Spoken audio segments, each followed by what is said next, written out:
You ever walk into work one morning and feel like the whole place is smiling at you, but not in a kind way? More like they're smiling around you, skipping right over you, like your furniture. That was the morning I found out I was being paid $30,000 less than a guy who'd been hired 6 months after me. Same job title, same responsibilities, same desk layout. Only difference, he was a man. And I was, well, me. Here's the part that stings the most. I didn't find out because management told me. I didn't find out because HR believed in transparency. I found out because he, the guy, handed me his offer letter by accident. It was a Tuesday morning.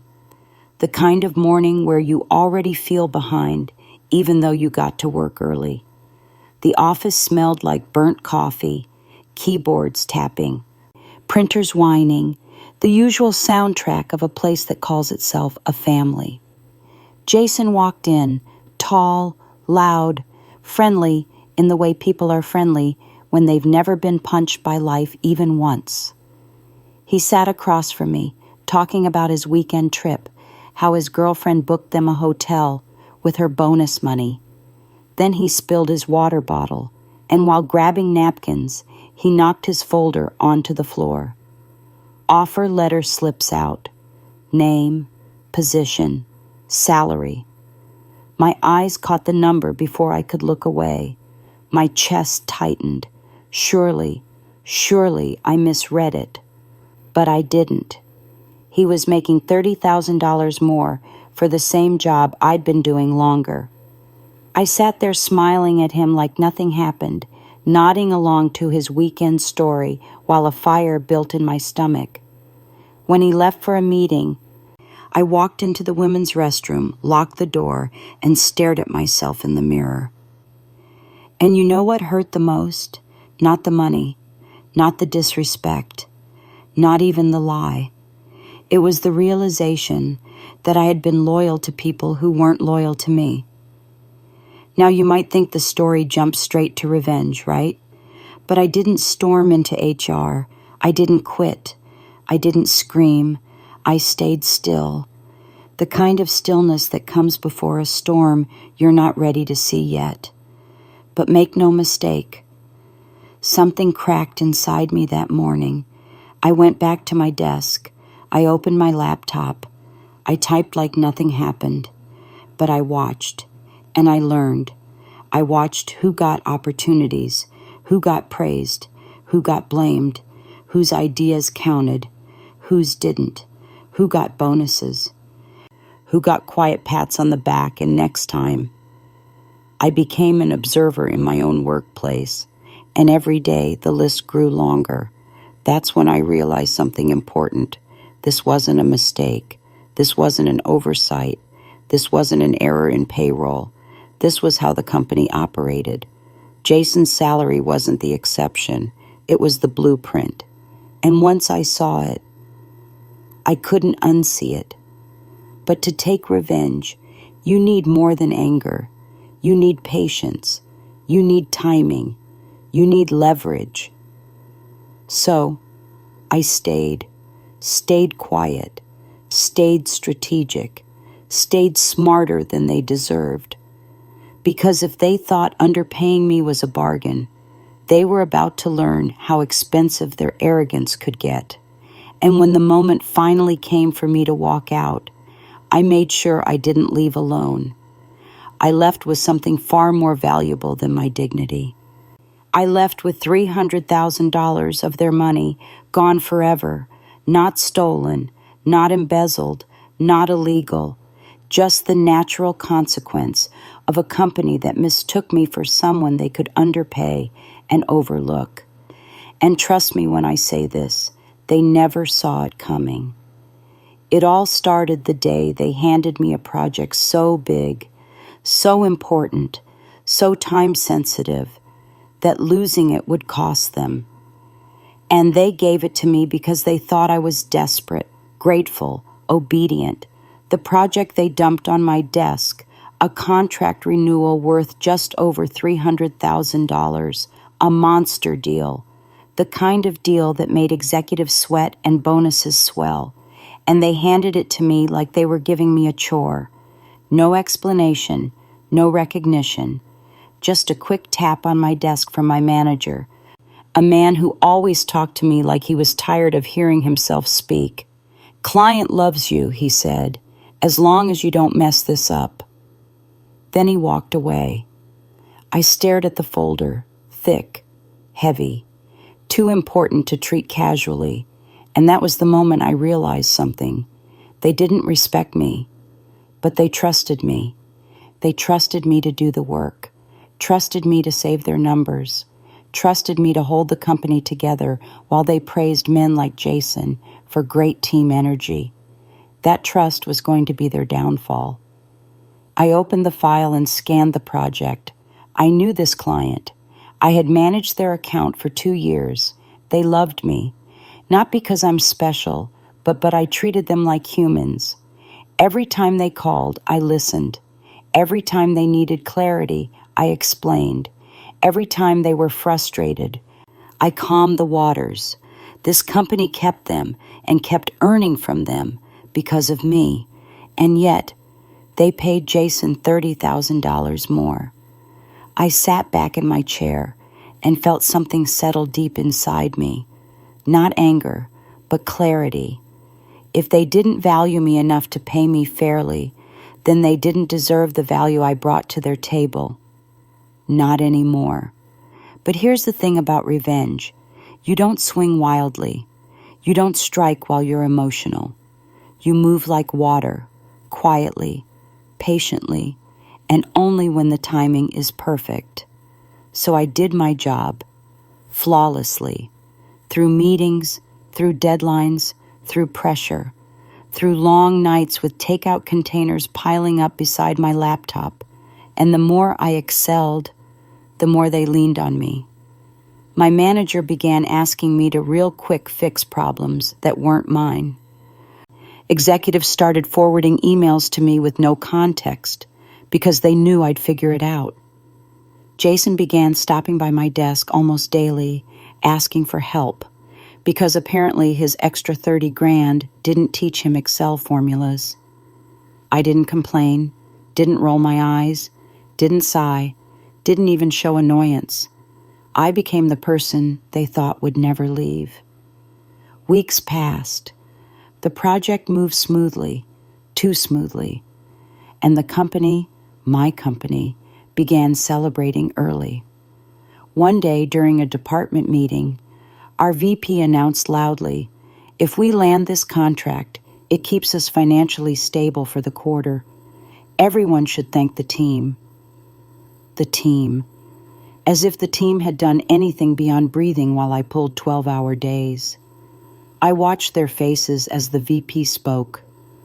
Proud, smug, self-congratulatory, especially Jason. The man making $30,000 more than me nodded like he had personally carried the building on his back. I knew then that I was done. Not in anger, not in sadness, just done. But I couldn't leave, not yet, because if I walked out now, I'd be giving them a clean exit, a soft landing. And people who treat you as less don't deserve soft landings. They deserve consequences, the real kind, the kind that make them sit in boardrooms afterward with their hands on their faces, asking themselves where it all went wrong. And that opportunity came one morning when the client called me directly. "Hey," they said, "we need to talk about the renewal, and we need to talk off the record." Off the record. Those 3 words hit like a jolt. I stepped outside the building, stood on the sidewalk with cars rushing past, and listened. "We love working with you," the client said, "but we felt undervalued by your team. Ignored, honestly. We've been thinking about switching firms." There it was. I breathed in slowly, letting the noise of the street wash over me. "Tell me what's going wrong," I said, and they did. Every complaint they had was tied to the people who earned far more recognition than I did. Every frustration they felt was tied to the manager who treated me like I was replaceable. Every mistake they mentioned was connected to the man making $30,000 more than me. But the real gem came at the end of the conversation. "We're not married to your firm," they said, "but we like you. We want to work with you. Wherever you go next, call us." I froze, not literally, but mentally, because that sentence, that one sentence, it was leverage. It was power. It was freedom. But I didn't use it yet. No, timing is everything. I thanked them, promised to give them the smoothest experience possible, and hung up. Then I walked back into the office with a calm I hadn't felt in months. I knew what was about to happen, and I knew the company had no idea what storm was heading their way. Over the next week, I did exactly what they expected from me. I finalized the renewal documents. I prepared the presentation. I scheduled the meeting where executives planned to stand around pretending they contributed. Meanwhile, I was polishing my resume, taking recruiter calls, setting up interviews, researching competitors, and quietly preparing my exit. I even bought a new folder, clean, sharp, empty, except for one piece of paper, my resignation letter, dated for the day after the project closed. But what they didn't know, what they couldn't even imagine, was that the project wasn't going to close with them. It was going to close with me, but at my next job. Because when the day of the big meeting came, I walked into that boardroom with everyone's eyes on me. Executives at the table. Jason sitting with his laptop pretending he knew what was happening. My manager standing proudly beside the projector like he'd climbed Everest. They expected me to hand them a $300,000 win. They expected me to save the company. They expected to benefit from my loyalty. But that's not what happened. Because when the client logged onto the call, they didn't greet the executives. They didn't greet my manager. They barely greeted Jason. They said one sentence that froze the whole room. "We're pulling our contract effective immediately." Silence. Dead, still silence. My manager sputtered. The VP grabbed his chest like he'd swallowed a lemon. Jason's mouth dropped open. And I just sat there, calm, steady, knowing exactly what was coming. "May we ask why?" the VP said through clenched teeth.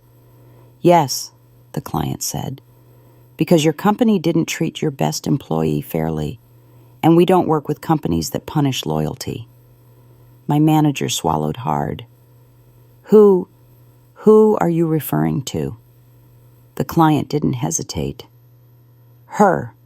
Every head turned toward me, and that's when I knew it was time. I stood up, picked up the folder, pulled out the resignation letter, placed it neatly on the table. Then I said the only sentence the company deserved. "I told you the work I do has value. You chose not to see it." Then I walked out. My next company hired me immediately at a higher salary. And the client? They followed me, signed the contract with my new employer, transferred all business. That $300,000, gone from my old firm's revenue, gone from their bonuses, gone from their quarter, and all because they didn't want to pay me the $30,000 I deserved. They underpaid me once. I cost them 10 times as much, and I didn't have to raise my voice, didn't have to sabotage, didn't have to play dirty. I just left, right when they needed me most. Now, before we close this chapter, I want you to think about something. How many people in the world stay quiet, stay loyal, stay undervalued, when they're the ones holding everything together? If that's you, remember this. Your worth doesn't disappear just because someone else refuses to see it. And sometimes, the most powerful revenge isn't destroying someone. It's letting them destroy themselves by losing the person they never appreciated. When I stepped out of that building for the last time, the glass doors slid shut behind me with a soft hiss, the kind of sound you don't think twice about on any other day. But that day, that little hiss felt like a period at the end of a long, painful sentence. I stood on the sidewalk for a moment, breathing in the air like it had been rationed to me for years. It felt different, cleaner, lighter. I know that sounds dramatic, but when you carry disrespect on your shoulders long enough, freedom has a weight of its own, a good one, like a blanket laid across you instead of a stone. I didn't cry. I didn't smile. I just let myself exist. And then my phone buzzed. It was a text from the client. "Proud of you," it said. "Let's build something better." You ever have someone believe in you at the exact moment you need it, without needing a speech, without needing details, without needing anything from you? Just belief. That's what that message felt like. I walked to my car, a used Toyota I'd bought years ago with cash because debt made me nervous. It wasn't impressive, it wasn't flashy, but it was mine. Mine in a way my desk at that company never was. As I sat in the driver's seat, the engine humming, my hands resting on the wheel, a question popped into my mind. The kind of question you ask only once the storm has passed. Why did I let them treat me that way for so long? The answer came just as quietly. Because I thought being grateful meant staying silent. But gratitude without respect is just submission, and that's something no one should learn the hard way. Driving home that day, I felt something I hadn't felt in a long time. Control. Not control over the company, or over Jason, or over the manager who never said thank you. No, control over myself. 2 days later, I started my new job. They didn't make me sit through endless introductions. They didn't point at a desk and say, "That's yours now." They didn't treat me like a machine that had to be booted up. They said, "We're happy to have you." And they meant it. My pay was higher. My hours were manageable. My work mattered, and I felt like a person again, not a replaceable cog in someone else's glory machine. But that wasn't the best part. The best part was watching the ripple effect from afar, because while I was settling into my new role, my old company was falling apart. You can always tell a company is in panic when LinkedIn suddenly fills with posts like, "We're hiring, amazing opportunities, looking for team players." Translation, "We're drowning, please help." Then I heard from a former coworker, one of the few good ones. They are trying to renegotiate salaries because they're bleeding money. I almost laughed, not out of spite, out of irony. They could have paid me fairly and kept a $300K contract. Instead, they protected their biases and paid dearly for it. She kept talking, voice full of gossip energy, the same way people talk about a neighbor whose lawn caught fire. Jason left too. Apparently the pressure got too much. I didn't wish him harm. He wasn't the villain. He was just the face of a system built on overlooking women who produced more than the men praised. Revenge sometimes doesn't require you to break anything. It just requires you to leave people alone with the consequences they created. A month later, the client I'd brought to my new company invited me to dinner. A small thank you, they said. Nothing formal, nothing fancy. At the table, they raised a glass. To being treated with respect, they said. And I felt something warm settle in my chest. Respect. That's all I had ever wanted. Respect for my work, respect for my time, respect for my value. And when you think about it, it's what most people want. On the drive home, with the city lights flickering like fireflies in the rearview mirror, I had a thought that made me smile. They thought they tricked me out of $30K. but all they did was teach me how much I was truly worth. I hope you walk away knowing this.